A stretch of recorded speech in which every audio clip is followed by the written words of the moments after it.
تحية طيبة أحبة المشاهدين. اليوم من محافظة واسط وبالتحديد منطقة أنوار الصدر يقيم الأستاذ حسن سنة العتابي عن تحالف قوى الدولة الوطنية مهرجانه الانتخابي في منطقة أنوار الصدر. رقم القائمة 129، رقم التسلسل 17.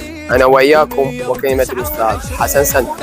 الشيخ السيستاني في ذكرى انتصار على تنظيم داعش الإرهابي، والرحمة والمغفرة والرضوان لقادة الشهداء، قادة الناصر وشهداء الحشد الشعبي والقوات المسلحة.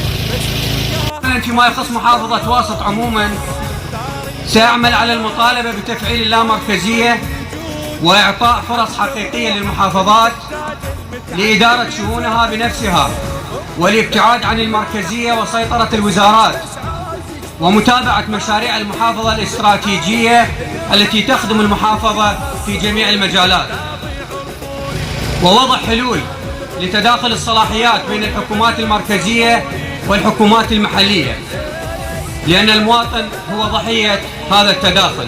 فإن أحسننا الاختيار نتأمل خيرا للمحافظة، وإن لا سمح الله أسأنا الاختيار ستكون هذه السنوات الأربع القادمة مثل السنوات السابقة، ونبقى نعاني التهميش والإقصاء والحرمان.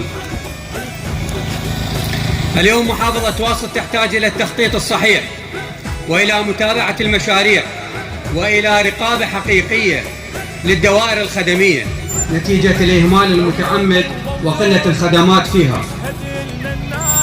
اليوم محافظة واسط من المحافظات المهمة في العراق لما تمتلكه من خيرات ومن مقومات النهر. السعي إلى تهيئ طريق سدة القارضية ليكون باتجاهين مع إنارة في الجسر الوسطية وتمتد إلى نهاية القارضية. وختاما كل الشكر والتقدير لجميع الحضور الذين شرفونا في هذا المهرجان، كل الشكر والتقدير للشباب الذين ساهموا في إنجاح هذا المهرجان، والسلام عليكم ورحمة الله وبركاته.